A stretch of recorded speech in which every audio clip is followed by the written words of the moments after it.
Throughout this day, you will meet people with knowledge, influence, ideas, and passion to combat poverty, finding climate solutions, and nurturing development. This leads us to the first keynote of the day. Please give a warm welcome to Norad's very own General Director, Bård Vegar Solhjell.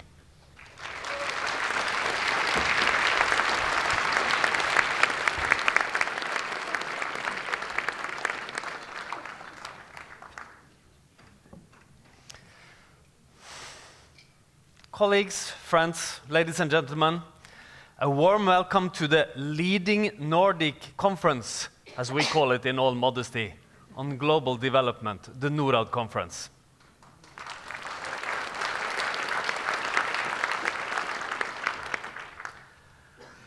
What is a good life? What does it consist of? A job and good health, yes.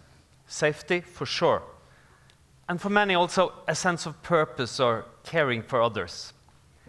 I think of our field of work as part of this, a contribution to giving as many people as possible the opportunity to live a good life, to enjoy the freedom that follows from not being poor.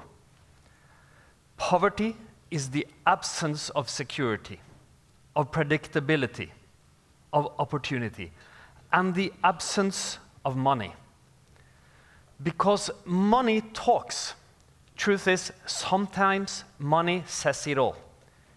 If you can't afford food or education or the rent money, or rather not having it, is doing the talking.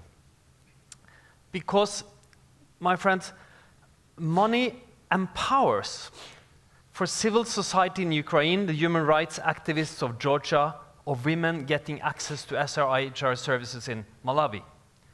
And money educates. Today, there are 22 million more girls in elementary school than there was in 2015. And money cures, like we heard. The Vaccine Alliance, Gavi, has contributed to saving more than 18 million lives. And money innovates. In Bangladesh, a new and advanced early warning system for storms has contributed to saving hundreds of thousands of lives. And money preserves. Indonesia has slashed its deforestation rates in recent years. Just in 1 year, 2020, Indonesia cut its deforestation rates equaling 5 years of total Norwegian emissions. So, yes, money talks, but it is also scarce. The United Kingdom, France, the Netherlands, Germany, and Sweden have all cut their aid budgets the last years. The US, who provides over half of emergency assistance from OECD countries, over a third of their total ODA health, has frozen all payments for 90 days. I will not speculate in the long term, but even a temporary freeze may have dramatic consequences on the ground. So this morning's news about the potential exception for life-saving humanitarian assistance is hopeful. This is happening as we are experiencing a major global setback. The long-term reduction in poverty rates have stagnated. The future of democracy is increasingly uncertain. War and armed conflict is on the rise after decades of reduction. The number of people in need of humanitarian aid has more than doubled since 2018. And as we know, the climate crisis is looming behind all of this. As we meet here, the absence of money does the talking in development organizations and partner countries around the world. The difference between what is needed and what is available is growing. And when needs grow, governments have to consider if they are prioritizing enough resources to these development efforts. But let me also point to 2 additional strategies. First, and here I point the finger towards Norad and myself. We need to employ money more effectively. the gap between the most effective development funding and the least effective is enormous. We have a responsibility to prioritize the efforts that we know work best. In the places they are most needed, with partners we know can deliver. Effectiveness is about measuring results, using data systematically, and letting facts inform policy. But it is also about innovation.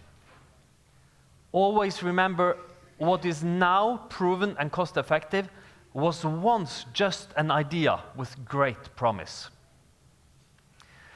The knowledge on which we base our priorities can be large academic studies, but also experiences and perspectives from those who know best. Today, the V20 group, consisting of 70 countries most severely affected by climate change, will present a report on how to enhance resilience and sustainable development. It is essential that we listen. The V20 group represents urgency.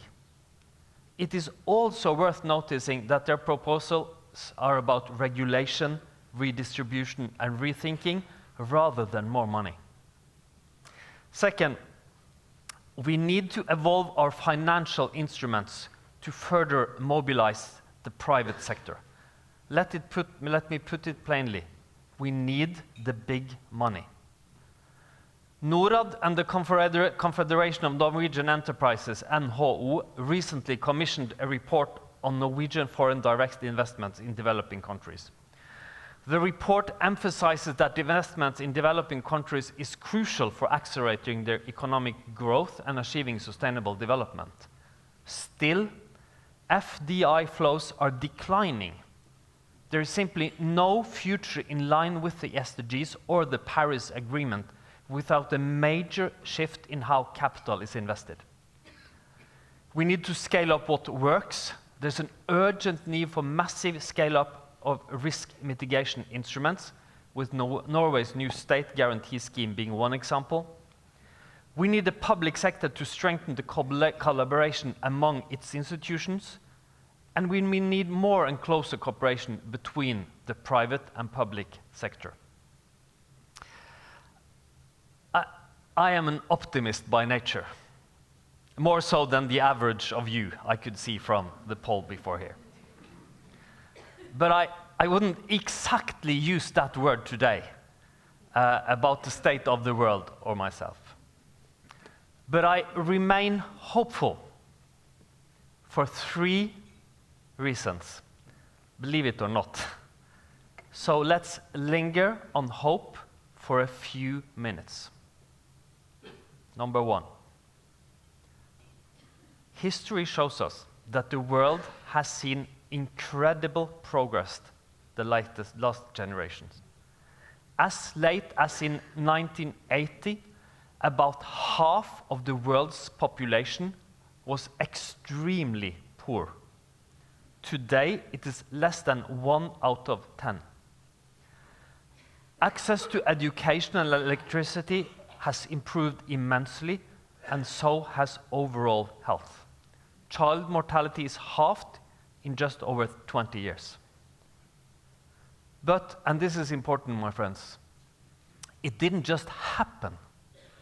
Do not mistake hope for luck. It was fought for and worked for, and we can do it again. Because too, and adding to that, history shows us time and again that during the worst of times, we, people, are at our best. Humankind have ended wars, pandemics, we have eradicated diseases, we've stood up against oppressive regimes and the forces of nature. And when we are faced with the toughest challenges, we find the strength to carry out the work that enables good lives for ourselves and others. And 3, what makes humankind stand out among species is this: we are able to cooperate in complex ways with others. We create institutions and share technology. We trade. We enter into peace agreements. And we provide aid when needed. In short, we have the ability to care about people we don't know, people far away. Based on solidarity, but first and foremost, because it's smart. Helping each other works. If there is one thing I fear, it is that we stop caring. That we start thinking that helping others is naive instead of useful. Because we are only willing to invest time and effort when we truly care. And it takes effort. Solving the challenges that lie ahead will not be easy, and it will not be cheap. It will cost money, hard work, and a will to care about other people's lives and happiness.